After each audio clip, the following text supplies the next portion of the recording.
sikap hidup seseorang dibentuk oleh keyakinan yang dimilikinya. Sebagai muslim, keyakinan kita berpatri pada dua kalimat syahadat. Asyhadu an la ilaha illallah wa asyhadu anna Muhammadar Rasulullah. Kalimat ini membentuk perilaku kehidupan. Itulah ikrar yang kita ucapkan. Artinya, pada saat kita berkata asyhadu an la ilaha illallah, saya bersaksi tidak ada Tuhan selain Allah, kita sudah melaksanakan sebuah ikrar. Kalau saya yakin tidak ada Tuhan selain Allah, itu berarti saya tidak akan pernah takut kecuali hanya kepada Allah. Saya tidak akan pernah menggantungkan hidup kecuali hanya kepada Allah. Saya tidak akan melarikan persoalan kecuali hanya kepada Allah. Saya tidak akan minta tolong kecuali hanya kepada Allah. Saya tidak akan minta rezeki kecuali hanya kepada Allah. Kita fasih betul mengucap dua kalimat syahadat. Tahlil pun lancar. Tetapi konsekuensi dari kalimat itu sering kita abaikan. Solatnya masih menghadap Allah, tapi kepengen dagangan laris menghadap dukun. Nah, puasa melahirkan keikhlasan. Kenapa? Karena ibadah ini seperti kita pernah bicarakan, tanpa sugesti. Mungkin kalau kita sholat masih berharap dilihat orang. Kita membayar zakat, kita bersedekah masih berharap dilihat orang. Tapi dengan puasa hanya kita dan Allah saja. Ini harusnya melahirkan gaya hidup keikhlasan. Bahwa kalau kita sudah berbuat, yang penting kita dan Allah saja. Mau dipuji orang atau tidak, mau didengar orang atau tidak, mau dilihat orang atau tidak, yang penting saya sebagai pelaksana sebuah ibadah dan Allah sebagai tempat tujuan kenapa ibadah ini saya laksanakan.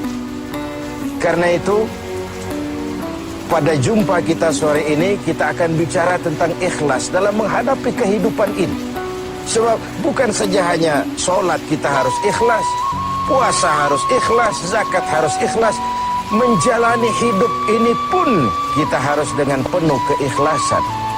Kita tahu bahwa apa saja kalau sudah mulai kita gantungkan kepada yang selain Allah, bersiaplah untuk kecewa. Apa saja kalau sudah mulai kita gantungkan kepada yang selain Allah, bersiaplah untuk kecewa. Nah, ikhlas tentu bukan hal yang mudah dilaksanakan, walaupun sangat mudah untuk diucapkan. Tetapi inilah yang diperintahkan Allah kepada kita. Kalian wa ma umiru illa liya'budullaha mukhlisin. Kalian tidak diperintahkan kecuali hanya menjadi penyembah Allah yang penuh keikhlasan. Penyembah Allah yang berangkat dari semangat keikhlasan. Saya ingin mengungkap apa yang pernah disampaikan oleh Imam Al-Ghazali tentang keikhlasan ini. Beliau menyatakan, An-nas kulluhum mauta illa al-alimun wal-alimuna niyamun illa al-amilun wal-amiluna mughtarruna illa al-mukhlisun. Manusia, kata Al-Ghazali, pada dasarnya mati kecuali orang yang berilmu. Orang yang berilmu walaupun dia hidup, tidur kecuali yang mengamalkan ilmunya.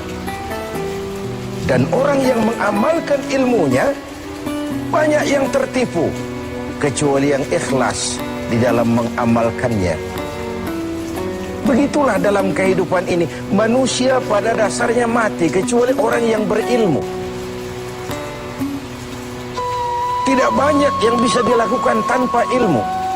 Ilmulah yang membuat manusia itu hidup, bergerak, berbuat, berkembang, tumbuh menjadi lebih maju. Ilmu dalam sebuah ungkapan lama membuat hidup jadi mudah. Seni membuat hidup jadi indah. Dan agama membuat hidup jadi terarah. Manusia mati kecuali yang berilmu.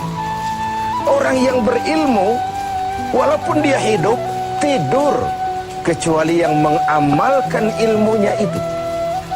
Nah, orang yang mengamalkan ilmunya banyak yang tertipu. Merasa sudah banyak karyanya, sudah banyak ibadahnya, sudah banyak kebaikannya. Mereka banyak yang tertipu, illal mukhlisun, kecuali yang ikhlas di dalam mengamalkan ilmunya itu. Ikhlas itulah roh dari amal yang kita kerjakan. Amal tanpa ikhlas, jasad tanpa roh, mati nilai amal kita. Dan iblis itu luar biasa. Sehingga Nabi katakan, iblis masuk ke tubuhmu, menggodamu melalui saluran darahmu. Persempit jalan masuk iblis ke tubuhmu. Sahabat bertanya, dengan apa ya Rasul? Dengan zikir dan lapar.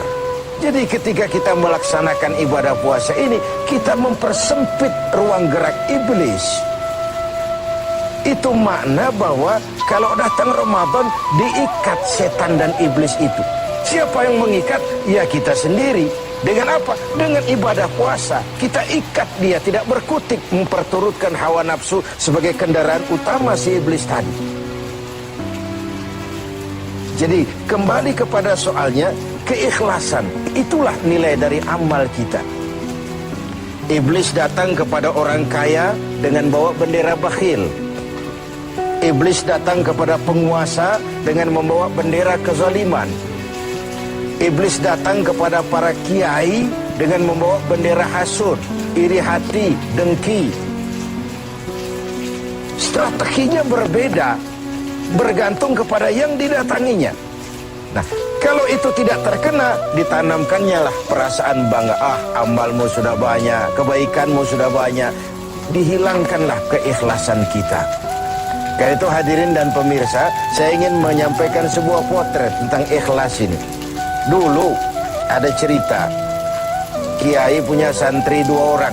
Satu namanya si Ali, satu namanya si Umar. Satu hari si Ali pergi ke kebun, nyabut singkong. Singkong tercabut, Ali melihat, ini singkong bagus sekali. Kalau dihadiahkan kepada Pak Kiai, senang hati beliau. Tabarukan, cari berkah. Berangkat ke rumah Kiai bawa singkong. Sampai di rumah Kiai, Assalamualaikum Pak Kiai. Waalaikumsalam. Ada apa? Dari kebun Pak Kiai, saya nyabut singkong, bagus sekali. Saya ingat sama Kiai, doakan saya Kiai. Oh, bawa masuk ke dapur, Li. Ali masuk ke dapur, taruh singkong. Kiai bilang sama istrinya, Bu, Ali ini jauh-jauh datang kemari, hadiahkan kita singkong ini. Pulang kita kasih apa dia? Kata istrinya, Kiai bang, ada seekor kambing di belakang, hadiah pengusaha temporary sama kita. Daripada di sini tidak ada yang merawat, kan lebih baik dikasihkan si Ali. Siapa tahu dia pelihara berkembang biak jadi banyak nantinya. Jadilah itu. Ali permisi mau pulang, kata Kiai, Li, saya hadiahkan kau seekor kambing. Peliharalah, mudah-mudahan membawa berkah. Terima kasih Pak Kiai. Pulanglah Ali dengan kambing seekor ini. Di jalan pulang ketemu temannya si Umar. Dari mana kau, Li? Dari rumah Kiai, Umar. Itu kambing dikasih sama Kiai. Kenapa kamu dikasih kambing? Enggak tahu, saya datang cuman bawa singkong ke rumah Kiai, pulang dikasih kambing. Si Umar nih otak dagangnya jalan. Kalau Ali saja bawa singkong dikasih kambing, bagaimana kalau saya bawa duren? Jadi mampirlah si Umar ke pasar beli duren 3 buah, dibawalah ke rumah Kiai. Kiai, Assalamualaikum. Ada apa, Mar? Duren Kiai, ikhlas karena Allah, ikhlas Kiai, silakan. Oh, bawa masuk ke dapur, Mar. Umar taruh singkong taruh duren di dapur. Kiai bilang lagi sama istrinya, Bu, Umar ini datang bawa duren lebih banyak dari yang dibawa si Ali. Kita kasih apa dia pulang? Kata istrinya Kiai, abang nih kambing seekor pun sudah dikasih Ali bang. Sudah nggak ada apa-apa lagi di rumah. Gitu ya? Iya. Jadi macam mana? Kata istrinya Kiai, begini sajalah bang. Ali tadi kan datang bawa singkong. Lalu Umar nih daripada pulang tangan kosong, sudah singkong Ali saja kasihin si Umar. Begitu. Iyalah. Ya jadilah. Umar permisi mau pamit pulang, kata Kiai, Mar, ada singkong, kamu bawa pulang lah, saya hadiahkan sama kamu, rebus, mudah-mudahan bawa berkah buat kamu. Pulanglah si Ali bawa singkong nih kan. Jadi ini sebuah potret betapa si Ali yang ikhlas bawa singkong dapat kambing. Umar nih yang punya target bawa duren 3 pulang dapat singkong. Nah, jadi ini sebuah cerita bahwa apa saja kalau sudah kita mulai bukan karena Allah, bersiaplah untuk kecewa. Contoh orang yang ikhlas dalam berbuat. Saya ingin menyampaikan sebuah cerita saja, tapi agak vulgar, tapi ini agak mendekati ya. Orang yang ikhlas dalam berbuat itu, mohon maaf, barangkali agak mirip-mirip orang yang buang air besar. Ini saudara-saudara, kalau pagi buang air besar ikhlas nggak? Ikhlas kan? Apa pernah ditengok-tengok? Nggak pernah. Apa pernah berharap balik lagi? Juga enggak. Walaupun malam habis makan enak, makan sate, buahnya anggur, apel, besok pagi dibuang ikhlas. Nggak begitu jatuh terus ditengokin, jangan-jangan satenya ini. Enggak, sudah ikhlas, kurelakan di kau pergi. Begitu kira-kira contoh orang yang ikhlas dalam berbuat. Ini maaf ya, contohnya agak vulgar, tapi saya pikir itu yang agak mendekati. Kalau sudah berbuat ya sudah, diikhlaskan saja, dilepas. Karena ikhlas itu kan artinya selamat. Selamat dari noda, selamat dari kepentingan yang selain Allah. Bersih dari kepentingan yang selain Allah. Nah itu yang kita inginkan dalam berbuat.